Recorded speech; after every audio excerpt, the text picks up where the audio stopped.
Welcome to CFO 4.0, the future of finance. The CFO role is changing rapidly, moving from cost controller to strategic visionary. And with every change comes opportunity.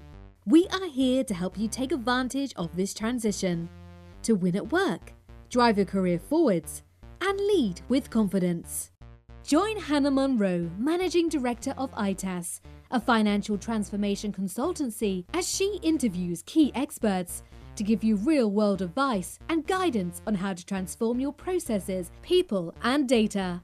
Welcome to CFO 4.0, the future of finance.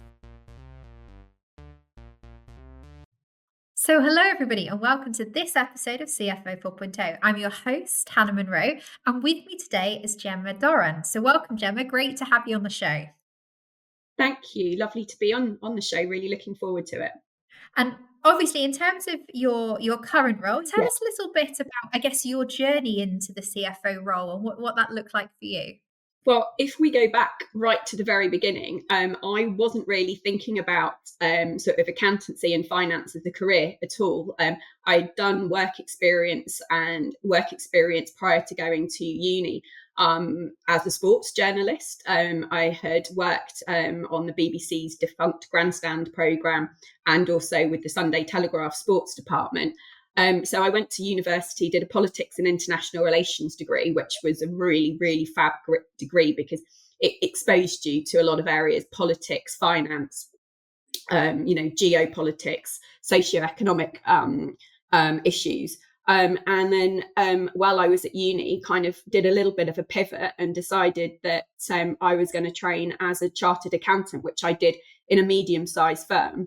And that was really good grounding for me because we had an array of different clients. So it exposed me to commerce in general. And it sort of made me realise that I actually didn't want to stay in audit. And then I jumped ship as soon as I'd finished my training contract into the world of commerce.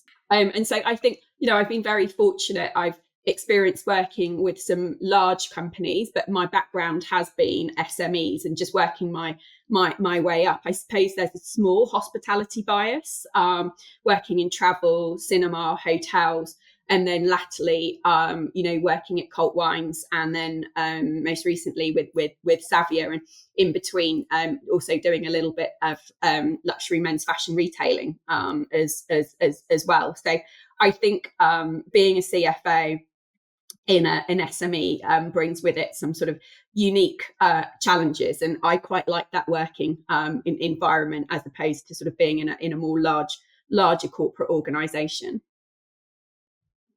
And you've worked for some fairly, I would say, different businesses in terms of what they do. So tell us a little bit, I guess, about how you do that. How do you get up to speed with something that's, I guess, not on the standard track, as it were?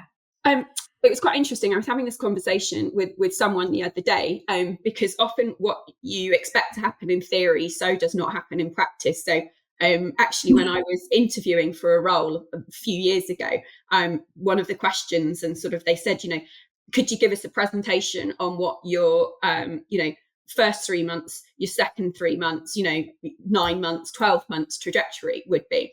And so my kind of ideal version would be, sort of 0 to 3 months, although I like to do sort of research and, if when offered the job, get as much information, financials, etc., any update business plans prior. But really 0 to 3 months in an ideal world is, listening, being a sponge, speaking to people in the business to understand what, not just my immediate team's challenges, issues are, what's going on in the business. But what I often find is actually in practice when you join, something very urgent is happening, whether it's a fundraise or acquisition or whatever, and you just literally get thrown in at the deep end. And sometimes actually that is probably the best way to learn. And you mentioned obviously fundraising. So if you think back over your career as a CFO, what are the kind of skills that you've gained over the years? What would you say is your speciality or your main skill sets as a CFO? I mean, I think fundraising is definitely one of them, and a variety of different fundraisers the travel company I worked for was listed on the AIM market, so we did a placing equity fundraise while I was there, because we were a very acquisitive company. I've done traditional debt facilities, term loans, but also overdrafts. Then, some other type of financing like asset-backed financing. But then obviously, and also growth capital loans as well on the debt side of things. But then I've done safe forms of investing, Series A, and also advanced subscriber agreements as well as looking, which wasn't successful, for a larger funding to acquire another company while I was at Cult Wines, and for us to kind of launch a slightly new project, but unfortunately sort of coincided with the change in the macroeconomic climate in 2022, and the appetite wasn't that so much there. Also, I would say, working in an SME environment, one of my probably biggest sort of skills is really cash flow management, sort of sometimes even on a very micro level, weekly, daily, because cash, I think that old adage, cash is king, is more salient and relevant in an SME style business as well. And obviously that's linked to the fundraisers as well. So I think, if I sort of look at the two things on my CV, which I've actually at this stage of my career and age is increasingly lengthy, but I think they were the things that probably stand out. And I think as well, that's more on the technical side, but I think some of the softer skills that you learn working in SMEs and a variety of different businesses as well, is some of the softer skills to be able to, react or be proactive, react quickly or be proactive, be very adaptive. And also, often in an SME, obviously my chief role is CFO, but I often have to look after HR and IT as well. So it's being able to see past just your immediate financial remit as well. And it's also, I think, one key thing for me is that's come across my years is developing my team and mentoring, because I'm only the sort of success, the sum of my team's part and the business's part. So for me, it's really important to motivate my team, really encourage them where time and resource allow and permit, technically development, or develop some of their softer skills as well. And I think there's a really key link between businesses, between obviously your external KPIs as a business, but also internal OKRs as well. And so people can see how their own individual performance is part of the bigger picture as well. And I think that's hugely motivating. So I think, there's the technical skills, but I think particularly, which you probably don't realise at the beginning of your career, is some of the softer skills and other things that you will eventually pick up as well. Yeah, no, absolutely. And I think sometimes we underestimate the power of those softer skills in what we do. I think that's right. I think they are very important because you can't, obviously, the technical skills are the things that, help you, develop the success of the business, but they are only as good as whether you've got the right team in place and they're happily motivated, and you've got the right, staff retention, staff attraction policies as well. So, and again, that's another thing why I've sort of, I suppose, stayed in that SME environment, is because obviously I love the finance aspect of my role, but I like being involved in HR and being, and I really don't like this term because it's a bit cliche, but being a sort of an all-round business partner within a business is as well. I suppose some people would argue that I'm a bit nosy and want to get involved in everything, but that's not the case. But it's just, that's why I like the kind of someone asked me when I was interviewing for a role a few years ago if they could, if I could describe what my typical day would be, and I was like, I can't. I don't have a typical day, and that's why I like working in that sort of SME sweet spot.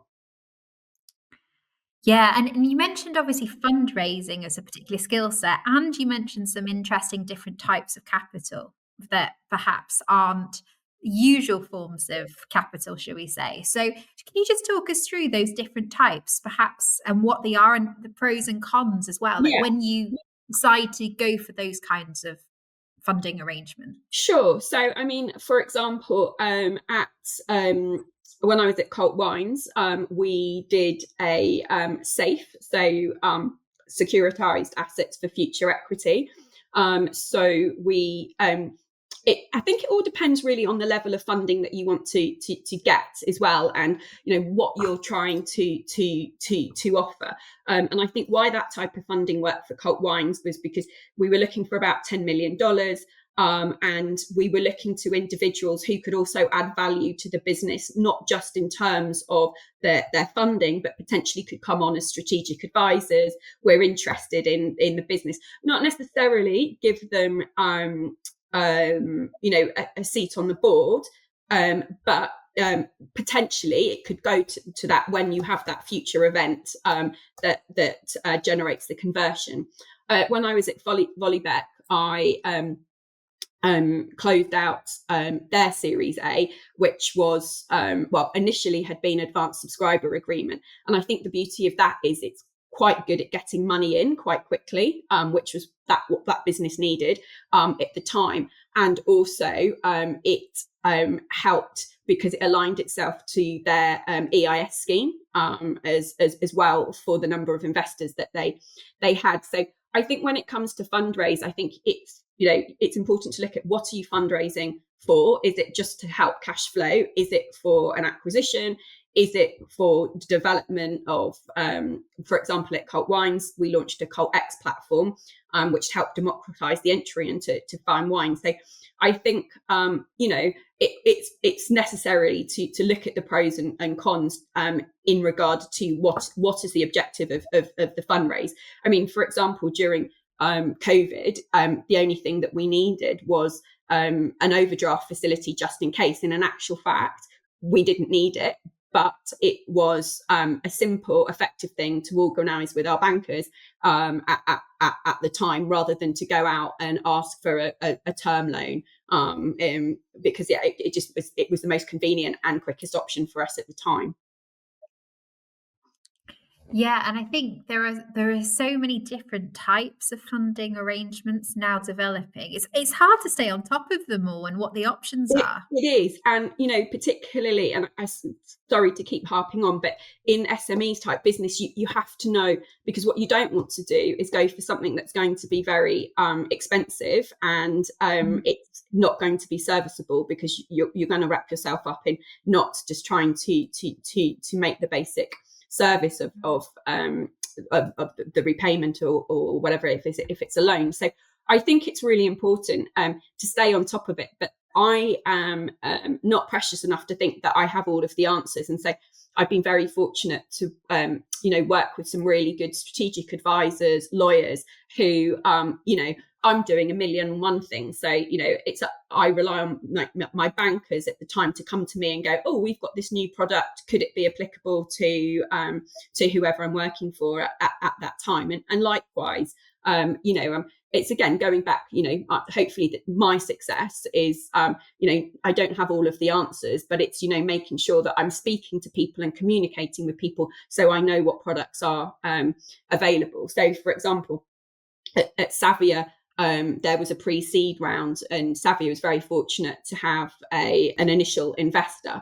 And then once all of the licensing and compliance aspect has been finalised, then obviously it will be appropriate for Series A to occur once the business has sort of got 12 months worth of trading underneath its belt. So I think it just goes back to what I said. I think, it is hard to stay on top of all of the different funding types. So it's understanding what works for your business, and also communicating with the relevant advisors to help you make that decision as well. Because I think you can become so immersed in something that you think that perhaps one course of funding is the right way, but maybe take a step back and speak to your bankers or your advisors and go, actually, is this really the right course of action? Could we do something a bit quicker, a bit more efficient for the size of our business at this time in its life cycle?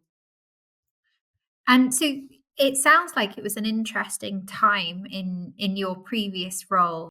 the advanced subscriber piece. Tell us a little bit about the different funding that you looked at, how that process went, and what you learned from it. Um, I found it was my first experience of doing advanced subscriber. It's quite onerous in terms of bureaucracy, and on hindsight, I'm not really sure for the size of the business. It was potentially the right way to go. That being said, they had a huge number of investors, and it was aligned to the EIS scheme.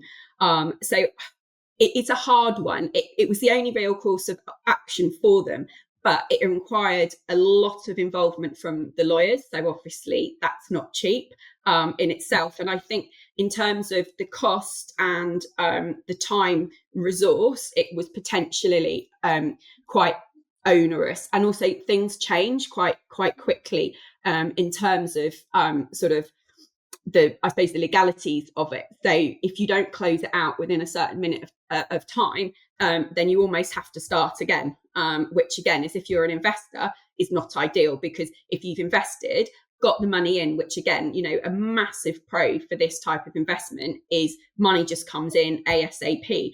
But you have to make sure you get your round completed when you say you do, otherwise you effectively time bar everybody, and then that potentially will cause a problem for people who benefit from ESI.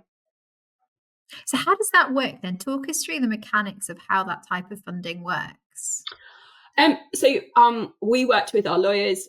We wrote up a advanced shareholder agreement, which has to be signed off by primary major shareholders, existing shareholders as well. And then you have you set out in the agreement how much in total you are looking to raise. And then you go out to market to either existing investors, new investors, and it gives them the share price at which their investment will convert to. It's very similar to a SAFE, but not quite. But it will convert under an EIS scheme at that time. So it gives you a sort of a 6 month or so period with which to be able to get the money in and then issue the shares. But it's very important.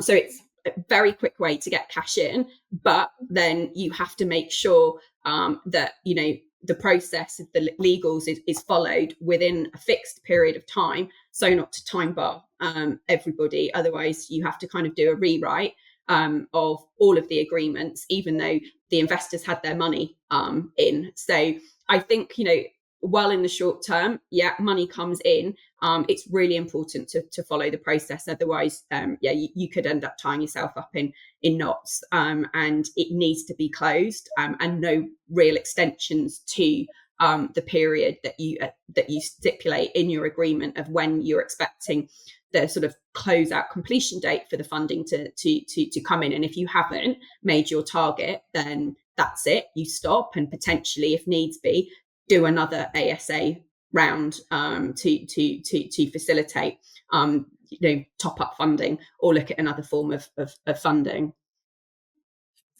And when you look back at the different investment processes and fundraising processes that you went through as a CFO, what are the key lessons that you learned through that process?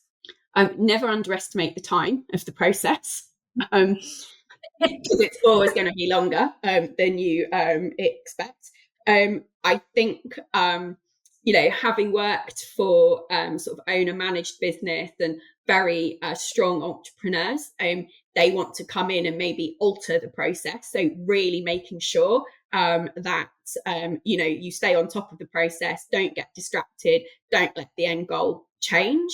And I think, key is really making sure, as I just mentioned, that the type of funding is the most appropriate for the business and the objective of what you're trying to achieve with that funding. So, and just make sure that you're prepared to have your numbers interrogated as well. And, for example, there's a lot of work that goes on behind the scenes. It's not just, forming your ASA agreements. In this example, there's a whole data room that has to be filled with. Half the time, I'm sure it's only read by sort of a handful of people, but it needs to be there. It needs to be in place, and that can take an awful lot of time to complete. So I think never underestimate how long this process is going to take.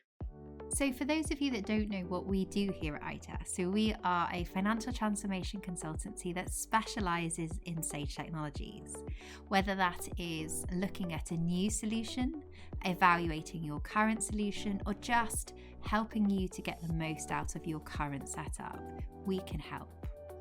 But rather than me tell you all the reasons that you should consider working with us as a Sage partner or a transformation consultancy partner, I'm going to let our customers do the talking for us. ITAS were there from the sort of get-go, helping us, talking through what the process was going to involve, setting expectations, making it clear that how much work we were going to have to put in to make sure that the project was a success at the end. And then talking us through all our different options, looking through our current processes, making us reevaluate what was important, which elements we wanted to move across to the new system, how we wanted to configure our new system, and also kind of making us sit back and really think about what is the success of this project when we get to the other end, when we finish the implementation and we're in the system, what's success going to look like? And actually, putting that question back to us and really making us sit down and think about what is it that we are looking to gain from this whole process was really useful internally, making us really think about the key objectives and which areas to maybe prioritize over others. It was also really helpful sitting down and thinking about it rather than one big, huge project, actually splitting it down into different phases, sort of smaller bite-sized chunks, which made it seem a little bit more achievable within the time. And then thankfully, ITAS have been super flexible with us during this process because it happened to coincide our implementation with our first ever financial audit, which just took up huge amounts of our time that we didn't expect. So we did have to slightly push back some of our go live dates, and thankfully ITAS were accommodating and actually helped us navigate through that process. And like to say that thankfully we're out the other side of our first phase of go live, and loving the move to intact. Yeah, and I think that always seems to surprise. So we work with a lot of fast growth and a lot of SaaS actually, and it's really interesting.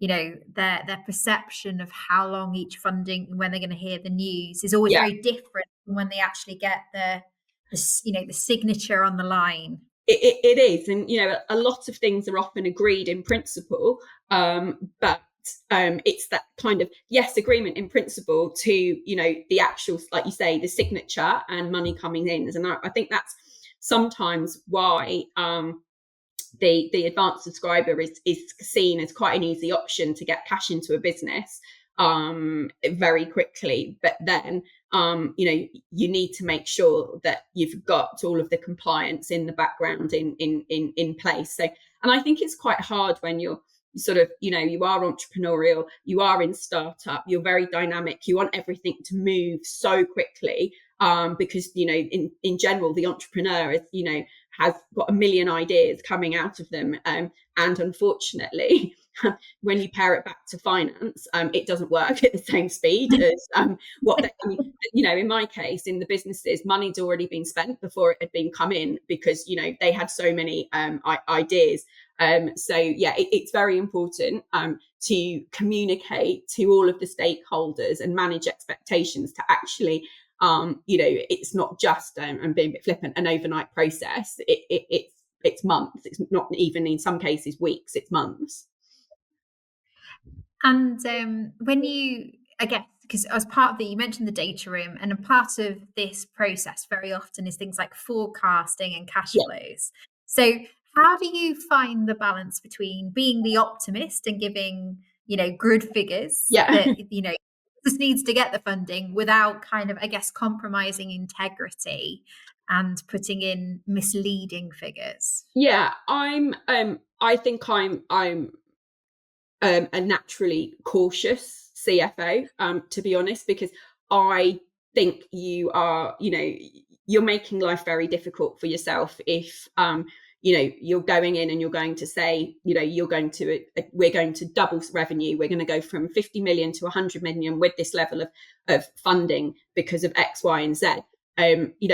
I normally present 3 or 4 scenarios as to, well, this is base case scenario, this is where we believe we can get to, and here is what if the social economic climate, macroeconomic climate is working in our favor, this is where we can get to. You have to think about the variables, particularly in the wine market. You have something called en primeur for Burgundy and Bordeaux, which happens for Bordeaux at we're coming up to it now, and for Burgundy's December, January time. And and often for wine investment businesses, that can sort of represent 30%, 40% of the business. And if wine critics start saying that actually this vintage is not good, it's going to have a huge impact on your potential forecast. So I think it's always best to manage expectations and say, right, not just offer up one version and put your sort of rod in the stand and say, right, this is what's achievable. It's like, this is the minimum we can achieve, and sort of worst case scenario, and then this is what we expect to be able to achieve, which is realistic, and here this is our utopian view of where we can get to. And I think when you do a forecast, you do your forecast and you do believe in your forecast, but you have to be able for that forecast to be flexible, and for things to change. I mean, I think we're suffering a little bit at the moment because obviously people had done their forecasts for this year, not anticipating a rise in employers' NI. And, you can see now it might recalibrate post the end of the tax year. But, you could see that companies were making sort of, huge trying to make huge savings in other areas. It was having an impact on recruitment, not only in sort of, potentially stopping recruitment, but also I think looking at the salaries as well, because I think that they were reducing base salaries in order to compensate for the rise in NI. So I think it is really important to make sure you have a contingency in your forecast to be able to overcome sort of, be it, political decisions, macroeconomic events, etc. But it has to be flexible and be able to be. I mean, and I think working in SMEs as well, because one small thing can have a huge impact, on the numbers. So, ideally, sort of quarterly reforecasting, but I've been known to have to look at it on a monthly basis. And it's sort of been unfortunate that we've had these series of events, we've had the pandemic, we've got the Ukrainian war. So I think over the past few years, it's been totally unprecedented, what businesses have had to go through. And I think if that doesn't teach you to be able to have a flexible budget, nothing will. Yeah, I think it's been a really interesting, I'd say 5 years for finance. I think that the environment that we're living in now is completely different in terms of stability, in terms of the pace of change, the scale of change as well. It is an interesting world. It is. And I think, again, and I sort of, touched upon it, you have to be, I mean, in an ideal world, you want to be proactive, but in the last 5 years, companies have had to be really reactive. So, during the pandemic at Cult Wines, we had to make some tough decisions, which were sort of, I suppose, preventative of what we thought potentially could be the inevitable. Actually, during the pandemic, the fine wine market performed quite well. So we were potentially overcautious. So we were able to bring people back from furlough quicker than we thought. But I think potentially what we didn't see was that then when the pandemic had sort of come to an end, there was that recalibration. And so, while there had been a peak, I think we weren't necessarily ready for the level of recalibration that happened post the pandemic. So it is important to be reactive to as and when these things happen. But the last 5 years, I think working in finance has been challenging. And you mentioned obviously there was a recalibration. What would you have done differently looking back now around that, about how you prepared for that recalibration? I think really we should have probably had a little bit more foresight. We were also trying to change the business model slightly as well. So I think perhaps some other decisions, I think I mentioned we were looking at building an internal platform to help democratize the entry into fine wine. And it's a horrible analogy, but it was almost like a platform, the equivalent of eBay, but for fine wine. So people could trade cases of wines rather than necessarily, have a minimum entry to spend, which was the more traditional business. So I think, we probably should have staggered some of the things that we were looking to do with the business at the time, given the fact that probably a recalibration was going to be inevitable. We probably should have delayed some of the business decisions, because they were all very valid and correct business decisions. I think perhaps some of the timings of them weren't necessarily spot on. No, and timing's everything, isn't it? We that's the challenge. It's not that the decisions are necessarily wrong, it's how quickly or how slowly you do things. I don't think any of I honestly do believe that in the businesses I've worked for, none of the businesses' decisions have been incorrect. It's just necessarily the timings. And often, the timing of the decision is almost taken out of your hand. And sometimes it's just bad luck. It's not through anybody's fault. It's something just happens. You launch something and then it just has been the wrong time. And obviously we'd all like to have a crystal ball, but I think again, it's important that there is sort of a 360 discussion as to is this the right time? If something was to go wrong, what's the impact on the business? And that kind of dovetails back into the fact that I do like to have a few sort of scenarios in play. And I think, one of the challenges of, working in highly entrepreneurial businesses is often finance has to be that check and balance. And I think, hopefully as I've got older in my career, I suppose having the confidence to be able to sort of, in a constructive way, say, look, this is a good idea, but is it the right time to be doing it? I mean, and I can articulate my view. Whether it's listened to is a slightly different matter. But, I think as you become more confident in your career, obviously it's an easier sort of conversation to have. And so I just find it interesting, given your background and what you studied at university, how much do you analyze and look at the broader economic and world climate in terms of impacting your decisions about what you do?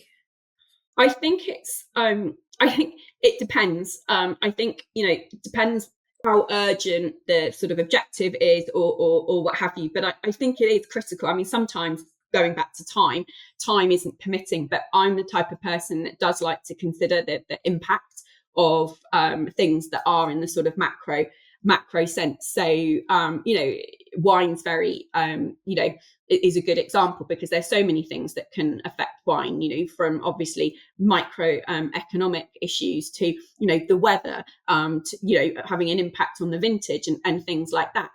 Obviously, another big thing that's been particularly salient with the wine market was Brexit, tariffs with the US as well. So, it is important because otherwise, again, it can blow your forecast out of the water even before you've started, to be honest. So it is important to consider all of those things.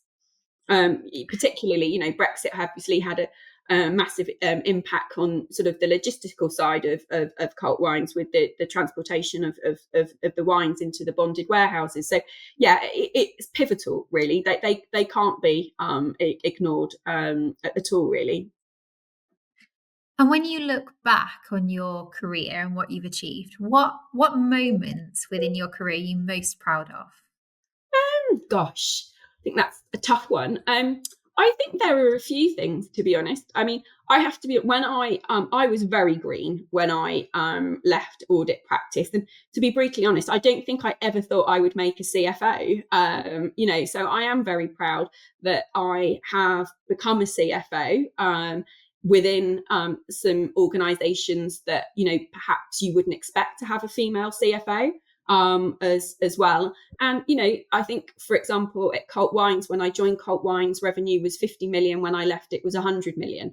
And I'm not solely responsible for that, but I am a sum of that success. So I think for me, I've got my own personal success of just getting to be a CFO, because I think I know when I was doing maths, and my maths teacher was like, not sure you're going to get an A, or I don't think a career in numbers is going to be for you. And look where I am now. She was a lovely lady, but yeah, I got an A-star GCSE. I wasn't ever going to do it for A-level, but I don't think even me or her thought I was ever going to become a CFO. But for me, it's having a positive impact in the contribution of the success of a business, really, and making sure that people are happy within the business as well. There's nothing worse than having to work in an unmotivated, demoralized working environment. So it's really important that I can do the best for not only my immediate teams, but for the employees as a whole within a company. And if you had to sort of describe what you think, particularly for SMEs, because I think that's almost a unique set of CFOs, what do you think are the attributes of a strong CFO in the SME world? I think you have to appreciate that things are fast moving, and a course of action one day possibly could not be the course of action the next day. So you have to be incredibly adaptive, incredibly reactive. You need to have the patience of a saint, and you have to have the courage of your conviction to make some tough decisions. But also, and what I will say for anybody joining an SME, and I always say this when I'm recruiting people to senior to junior people, what I love working about an SME is the people, the interaction you have with the whole of the business. And, if you're doing a great job, the ability for it to be noticed, is much wider and much obvious. But on the flip side, there's nowhere to hide. So if you aren't pulling your weight, or you are underperforming, then that's highly noticeable as well. So I think knowing that there is nowhere to hide within an SME, and you can't ride the coats of someone else, is I think, particularly when you embark on your career, I think that's kind of a good thing to pass on to people.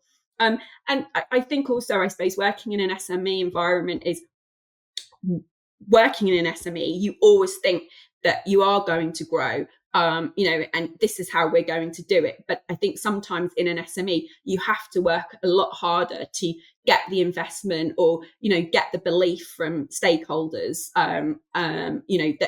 that is actually achievable, because often in a startup you've got no history, so why should anybody believe what you're doing is going to come to fruition, be a success? And that's where I think finance do come in with the numbers to be able to really support the vision of where a company's going. I think there's so many good points there. When I think about the world of SME, there's some really great pullouts. And one of the interesting ones is the pace. I do feel like SMEs work at a much faster pace than than the larger organizations? Like you say, they shift and adapt so Yeah. much faster. I would say so. I mean, not all do, but I think the pace of an SME is sort of peaks and troughs. So you could be like working up here 1 minute, and then you do have a little bit of downtime, and then you're back up here. Whereas I have found I had a 6-month stint at the European Bank for Reconstruction and Development, and it was quite a flat line. The department that I was in, I'm not saying that the whole of the bank was quite a flatline culture, and you don't get the most out of me in that. I don't find it very motivating. I didn't have sufficient work to do, and I think there are some places to hide, and I did bring it to the attention of someone, and they were like, sort of, shush, don't say anything, and I was like, oh, okay. So I think it all depends, really, but I think yes, in a high level general statement, I think the pace of life in SMEs, it is slightly more dynamic, but obviously it's going to be, because there's less sort of cogs in the system, isn't, and decisions can be made a lot quicker, but yes, I would say so. And from your perspective, how do you balance the pace of decision making with the need to make sure each of the decisions are validated and the right decisions? Finding that balance between not slowing the business down but keeping the pace. I think it's hard, and I think that is one of the largest challenges. To be honest, I think you have to, again, suppose it goes back to having the courage of your conviction. I think as you get older and more experienced, you can you have the experience to go, actually, yes, that decision can go ahead because the impact is not going to be huge. But I think it all depends on what it is. If it's a $10 million fundraise, then while we want to get the money into the business as quickly as possible, it needs to be handled at the correct time, the correct decision making. Otherwise, the likelihood of that money coming in is going to reduce. So I think and I suppose it's like working on the basis that, and this actually goes back to when I was actually doing my accounting training. I think let's be honest, nothing's going to be 100% perfect, but if it can be 85%, then that you're probably winning, to be brutally honest. So I think you have to be prepared that things aren't ever going to come out 100% as you planned, but 85% is not bad, to be honest. So I think you particularly and it goes back to the point about the forecasting. I know in my mind what forecasts are realistic when I'm submitting them. So, and I know what things can happen to potentially have a negative effect on them. So I think it does just really come with experience, and also how much you know the business. I'm not going to commit to a business decision on the first day in a new job because I don't know that. And if somebody wants me to, then I would be quite skeptical of why they were wanting me to do that. So the longer that you're within a business, the quicker it can probably you can see what the likely outcome is going to be. And so final question for today's session then, if what are your top tips for those that are wanting to put together forecasts and to think through that balancing act between speed and accuracy, and preparing for different eventualities? What's your advice? I think it needs to be collaborative from stakeholders who are involved in delivering those budgets, whether that's a direct contribution to revenues or whether it's budget holders. You have to have their involvement, because otherwise, if you don't, you're already alienating, and you're never going to get the best out of people telling them that they need to achieve whatever million in terms of targets if they've not been involved in the process. So your forecast needs to be realistic, reasonable, and have stakeholder buy-in. It needs to be flexible to changes, whatever they may be, and it needs to be clearly communicated. And you need to be able to demonstrate how various scenarios can play out, and how it can impact on your numbers. And don't rush it. Once you've finished it, take a step back, go away, and see if it still makes sense. Amazing. Wow. Thank you so much, Gemma, for taking the time to talk to me today. If people want to learn more about you and what you do outside of this podcast, where can they find you? Where's best? The best place is to have a look for Gemma Doran on LinkedIn. Fantastic. Well, thank you so much, Gemma. It's been an absolute pleasure talking with you today. Thank you very much, Hannah. Likewise. Hey Google, what's the best accounting software for my business? Give it a couple of years, and I bet you she'll be able to answer you pretty accurately. But for now, it's still one of the few questions Google can't give you an answer for. But we can. Take our free quiz and find out which Sage product is the right fit for your business. Just head to itassolutions.co.uk.